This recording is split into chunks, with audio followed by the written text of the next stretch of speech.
How's it going, guys? Welcome back to the channel. We are going over the comics that we're picking up for New Comic Book Day. I'm very excited for it.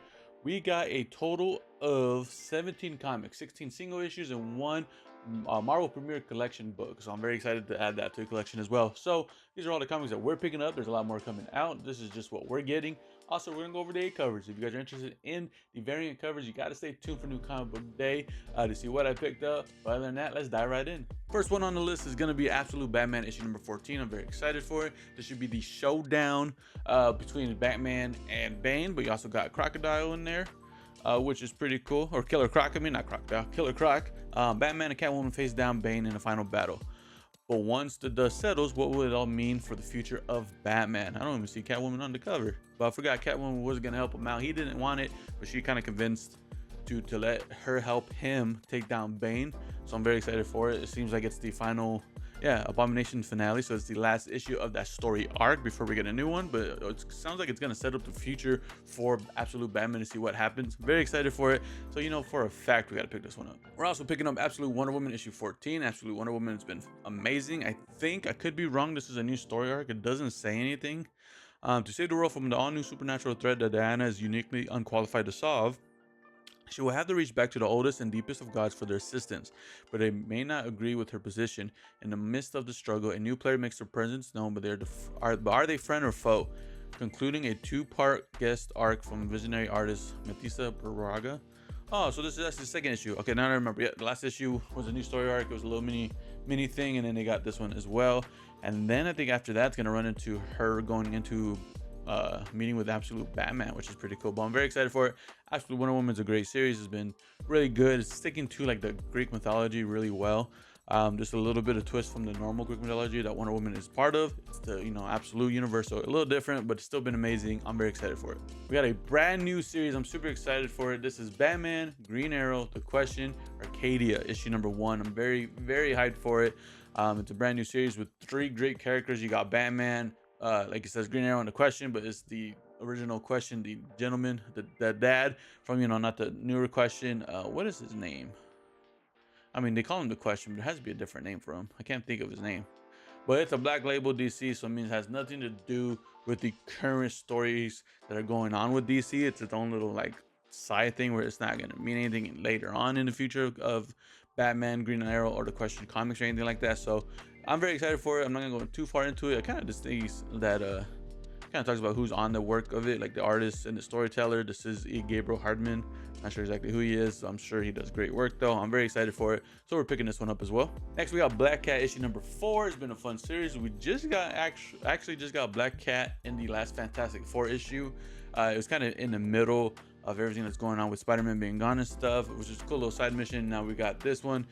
Says caught in a trap. Black Cat's little superhero game is up as far as Spider-Man's deadliest foes are concerned, and they sprung a trap Felicia Hardy may not even be able to dodge. She'll need every scheme and all 9 of her lives to get out of this one. You can see there's like a laser trap on the cover, which is pretty cool. I'm excited to have that. It's been a fun series. I love it. I love Black Cat. I think the character is cool. So having her own little story with her trying to be a hero and it doesn't go the way she wants to, so she's trying to figure that out. It's been a fun series. Super excited for it. I can't wait to add that to the collection. We got another brand new series. This is Daredevil Punisher, The Devil's Trigger, issue number 1. Very excited for it. I'm not going to go too much into it. It says, do you have what it takes to pull the trigger? Seems like just a comic series, if I'm assuming, of these 2 guys fighting the whole time. We'll read a little bit. It says Daredevil and the Punisher, 2 of the Marvel's two of Marvel's mightiest with one of the most celebrated in stories rivalries in comics find themselves at odds not only with each other but with New York's criminal element once again. So it sounds pretty cool. Again, they're dealing with New York, but also they're just fighting each other. They're biggest foes for each other, the Punisher and Daredevil. I love the characters. So this own series of them two focused on this main series is going to be awesome. Super hyped for it. This one I can't wait to get. It is DCKO issue number 2. It's the main series of the DCKO event that's currently going on. Awesome. It says the tournament is at full swing. Heroes have fallen. Darkseid is near. The 32 champions have been chosen, and now they must compete to earn the heart of Apocalypse. The first challenge: battling across a deadly arena to acquire new weapons of war. The greatest power of the DC universe are up for grabs, and whoever holds them will advance to their next level. Superman has his doubts that the Justice League is doing the right thing, but there are others who have no problem killing to get what they want, which is talking about the villains. You can see on the cover here, you got like Bane in there, You got Harley Quinn. Those are kind of the villains you can see on the cover there. But amazing freaking story. The first issue was awesome, so I'm excited to read the second issue.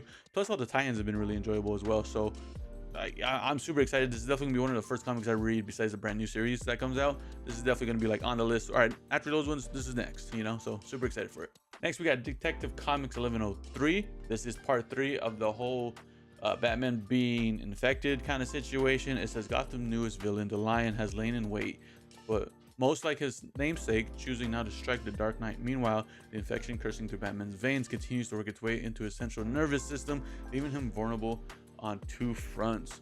Poisoned and alone, Batman has run out of place to look for help, but maybe all he needed was to look up. The Courage That Kills continues in his can't miss issue guest starring Superman.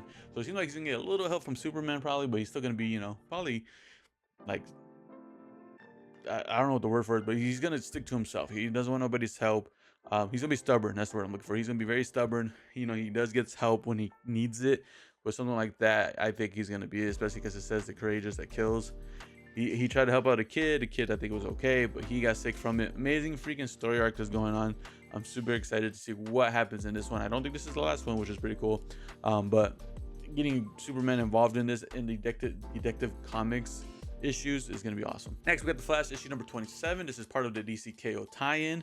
It says to outrun a legion. It says the speedster chase through time continues. After Impulse's shocking decision, the Flash races through the time stream before Impulse's irrational actions can potentially doom the DC universe, but someone is just a step behind the speedster, while the Flash and Impulse run right into a shocking reunion. This is like a new story arc for the Flash, but it is part of the DC KO stuff, which is pretty cool. He's dealing with, you know, the whole timeline,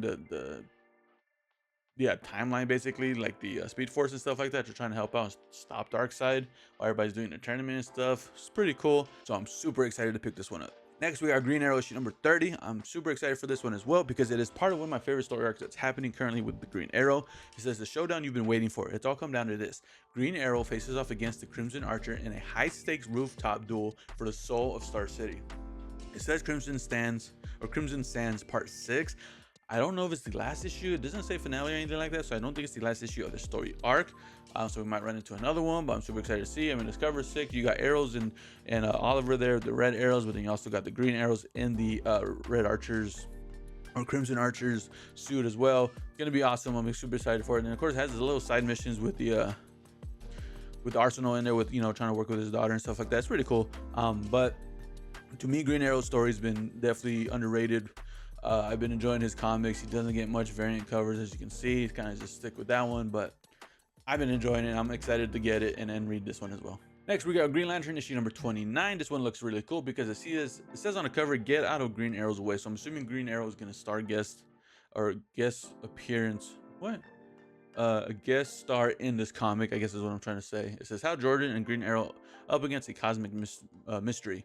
Hal Jordan is off to Star City to check on his good friend Oliver Queen when things go sideways and the boys find themselves with a bit of a problem that can only lead to some serious hard traveling solutions.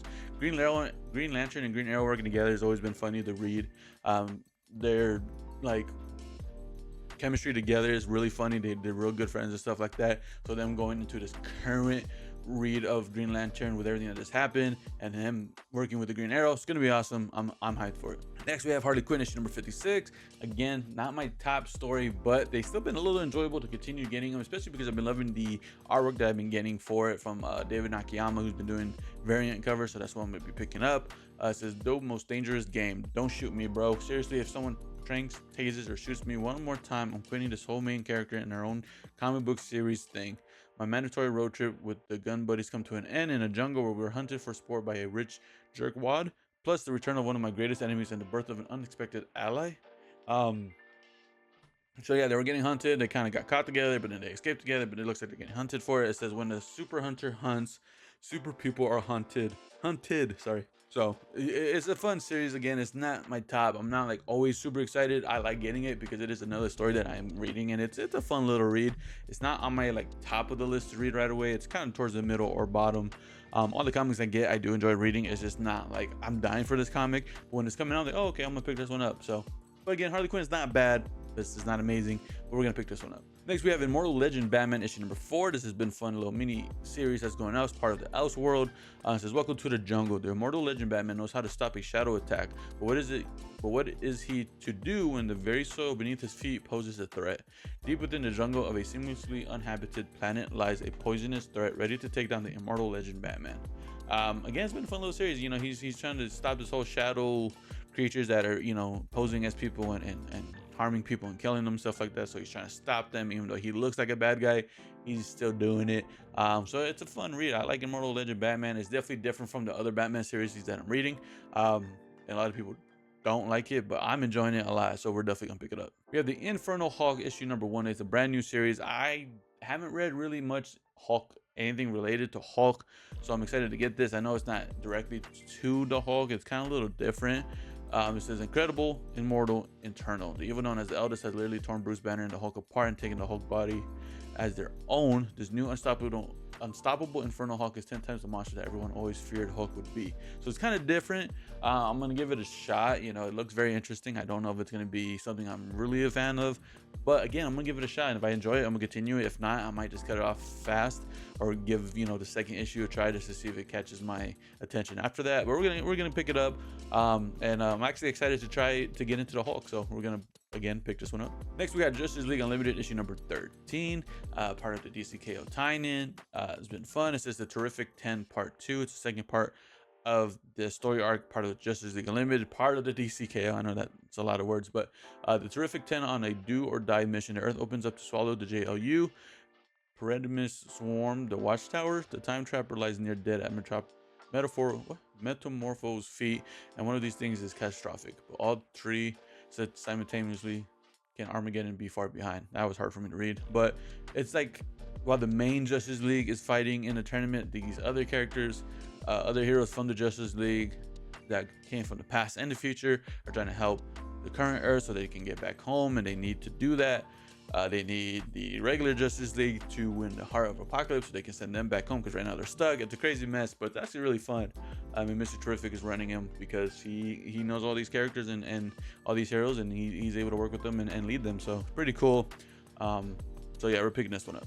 Another one part of DCKO tie-in is Superman issue number 32. I'm excited to read this. I have not read the last issue of this, so I think I'm behind on that one. Let me actually check. So I actually lied. It was a different Superman. The Superman Unlimited I haven't caught up with. Superman, the regular Superman, a part of All In, I am caught up, and I'm excited. On this one, it looks like he's going to be facing Lex Luthor, I think. I don't know if that's how it's actually going to happen. It says Lex Luthor is back, but how did he get into the Deadly Tournament? Can Superman and Lex work together to learn about the Heart of Apocalypse and how to stop it? And who protects Metropolis as it transforms into a raging fire pit? So they're going to try to work together, but they're not at the best, you know, terms with each other, because it's been a crazy couple story arcs about them. But again, it's part of the DCKO, and Superman's kind of like the same, kind of like the main guy for the DCKO event that's going on. You know, Batman died, but we have his own, you know, night fight series going on, part of the DCKO. So Superman's kind of holding it down with all the other heroes, don't get me wrong, but Superman is the main guy. Obviously, he is the face of DC. Some people argue Superman's my favorite character, so I truly believe that. But I'm excited for this one, man, and see how him and Lex Luthor either get together and work together, or if they're just gonna be foes like always. Next, we have Trinity, Daughter of Wonder Woman issue number 5. I think this is the second to last issue of the series. I could be wrong, there might be more.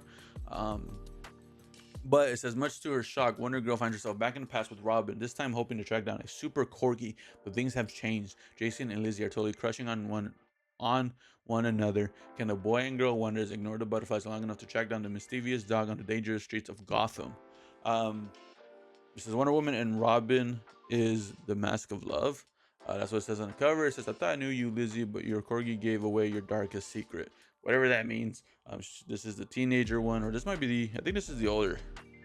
Is this the older Wonder Girl? No, this is the second oldest, because the other one is Trinity. She looks older. This is Wonder Girl. So like the second age, the teenager one who's falling in love with Robin, which is pretty funny. But you know, it's been a fun little series, learning a little bit about Trinity, but not really. It's about their adventures and like them going in the past and stuff, and trying to get these dogs that they accidentally turned these superhero kids into these corgis, and they're chasing them through time because they went through the timeline. Crazy story. It's actually really fun to read. Learning a little bit about her, like I said, but not like a crazy story. It's a fun way to learn about her, so pretty cool. And the last but not least, we're getting the Marvel Premiere Collection of Hawkeye: A Life as a Weapon. I'm super excited for it. To read a little more about Hawkeye and add it to the collection. I'm again excited for it. I'm gonna get too into it. This is from a story from 2012, issues 1 through 1, and then a Young Adventures Presents issue number 6. So it kind of takes place 1 through 11 and another little story that's probably pertains to this main story, but that's pretty cool. So we're gonna pick that up and add it to the collection. But that is all the comics that we're picking up for New Comic Book Day. I'm very excited for it. Let me know in the comments below what you guys are excited for. We are getting 3 brand new series starting, and I'm very excited for it. Some of them mini series, some of them might lead to a bigger series. I don't know yet. I'm gonna do a little more research, but I'm excited for all of them either way. Subscribe to your channel if you're not already. It means a lot to me if you guys subscribe. We are trying to hit 200 by the end of the year, so please help me by hitting that subscribe button and sharing the video to other people. Subscribe if they're not already. Again, like the video, and I'll catch you guys in the next one.